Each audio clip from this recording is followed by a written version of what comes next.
Alright guys, so here is the almost completely finished switch panel for the Celica drift build.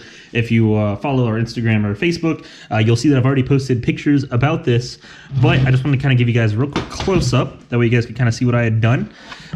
Essentially, we got the fuse and relays box right, hard to hold this and point at the same time, right here. And this is something that I've always kind of wanted to do. I wanted to have a really small, using mini relays and mini fuses, simply because I like having it right there where it's easily accessible. And one person had even actually commented on our Facebook picture saying, you know, how often are you actually expecting to swap those out? The thing is it's not that I'm expecting to swap them out or have to deal with them often. It's the fact that when I do want to have to deal with them, I just want to easily be able to get to them without having to climb or get out of the car or move something out of the way. So I really like the fact that they're just right there.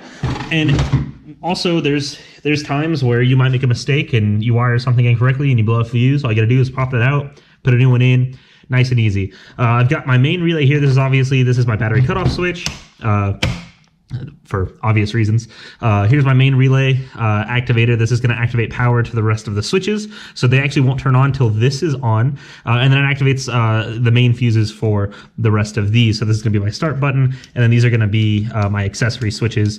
You know, this will probably be for a fan or a fuel pump, fan, because usually the way I do it is main, starter, fuel pump, fan, and then this will be whatever I might need that I just don't know of as of right now.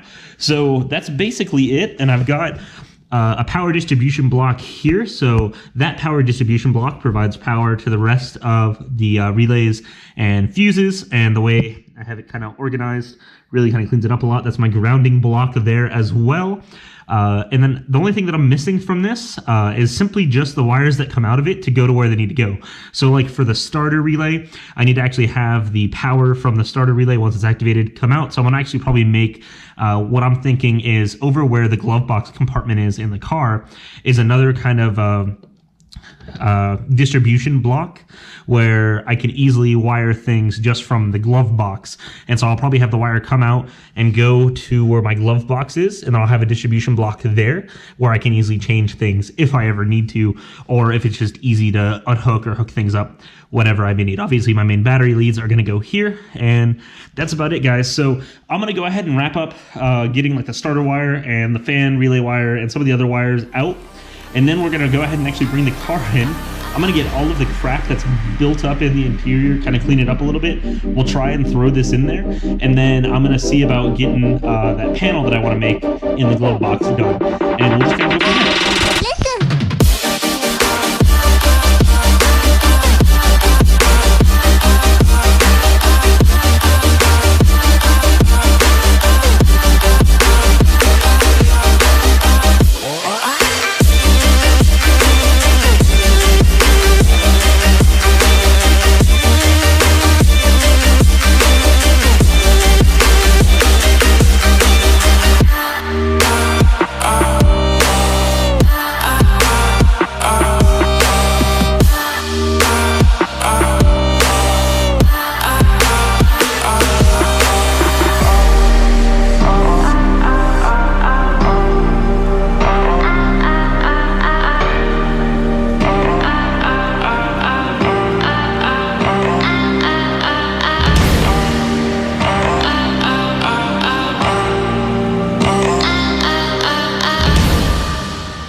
Alright guys, so the wiring for the switch panel is 100% done. I've pretty much completed every last thing that we need to do other than connecting a battery positive and a battery negative to the system. But I've got all the switches 100% wired, along with all the relays and all of the fuses that are in the fuse box. You can see the fuses are all lined up there, ready to go, and along with the relays. So one thing I do want to point out to you guys when doing a wiring job like this, it's going to take a lot of time. I easily have about 7 or 8 hours into this whole job total, and it's because you really want to take your time and make sure that you do everything correctly and that you double check yourself, triple check yourself, and then also if you're going to be really serious about trying to do wiring management, so that way it all is routed nicely and is easy to look at and easy to see, and if you're going to use different colors and everything, you know, you really got to take your time to do it all right. You can easily kind of rush this and get it all done fairly quickly in a couple of hours, but it's not going to necessarily be as clean. So if you want something that's going to be really, really clean, just make sure to take your time and expect it to take a decent amount of time. I've been working on this for days and days and days.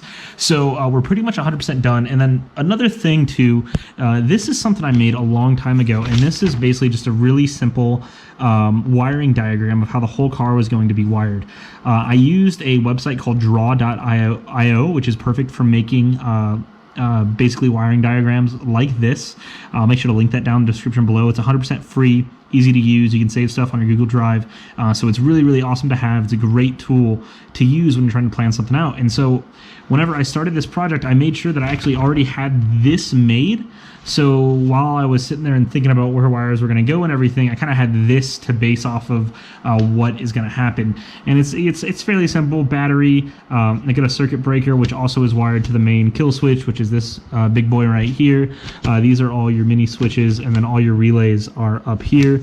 I've also even got the Speeduino, the ECU, all my fuel injectors, my igniter or coil packs going to all of my ignition coils. And that's really just the basis of engine wiring overall. But one thing I made sure to do is, since I am using different colors, I made sure to make myself just a little chart here, because these wires that are coiled up right here are going to be the wires that actually go to several things in the car, be it starter, fans, headlights, tail lights, you know, anything like that. And my plan is that in the glove box, I'm going to mount the ECU, and I'm going to mount another little screw terminal pathway for me to have these so I can easily go to each and every wire and wire everything up to that. That way it's not 100% attached to this.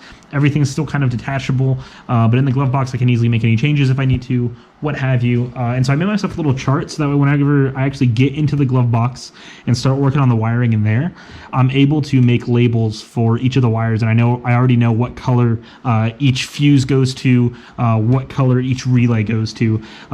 For number one, I obviously has that as not applicable, because number one, I have built that it powers some of the fuses in the fuse box, so it doesn't actually go outside of that fuse box and switch panel. But I have my different colors here, like green, blue, yellow, and white. And green, for instance, is going to be my starter, so my starter signal wire is going to go plug just straight to that. My fuel wire is going to plug to that, fans, yada, yada, yada. So just make sure you guys try and stay as organized as possible, excuse me, when doing wiring. Obviously, I'm not talking about my tools and my mess of everything where it's at, but in terms of the wiring itself, try and just keep that all nice and organized, and it'll be pretty simple. If you guys are interested in seeing this, make sure to comment down below. I'll kind of go into some detail if you guys are really interested in how to do wiring for a car. Be kind of mindful that this wiring that I'm doing is completely bare bones. This is going to be a race chassis. It's going to have very minimal amount of circuits. I mean, we're just getting the bare minimum just to get the car to run, and really nothing more than that. I don't want anything else crazy. I'm probably not even going to run windshield wipers. You know, I'm going to keep my wiring down to a bare minimum. So if you guys are interested, I'm definitely more than willing to do either a video or a video series on how to wire. I know wiring is kind of the one thing that most people frown upon in the automotive industry, just because a lot of people don't understand it and it can be very hard for them. It tends to be one of the easiest things for me. I really enjoy wiring. It's kind of like therapy for me. I love taking my time and doing some clean install jobs similar to this. And this is honestly one of the cleanest ones I've done so far. So I can't wait to actually redo it all again once I remake all this out of carbon, but that might be a little while, so we're going to run this at least for now. But I hope you guys really enjoyed. I was hoping to get this in the car, this video, but we'll save that for next video, because this video turned out to be a little bit longer just because I was taking my time on it all. So make sure to subscribe, stay tuned. Next video, we're going to be throwing this in the car, and I'm going to be making the glove box compartment area where I'm going to put my standalone ECU, and I'm going to put that little switch panel that I was talking about, or screw down terminal panel that I was talking about, so that way we can attach these wires to there. We'll make labels and everything. We'll make it look really nice, and then hopefully we can start getting some other major stuff done on the side. But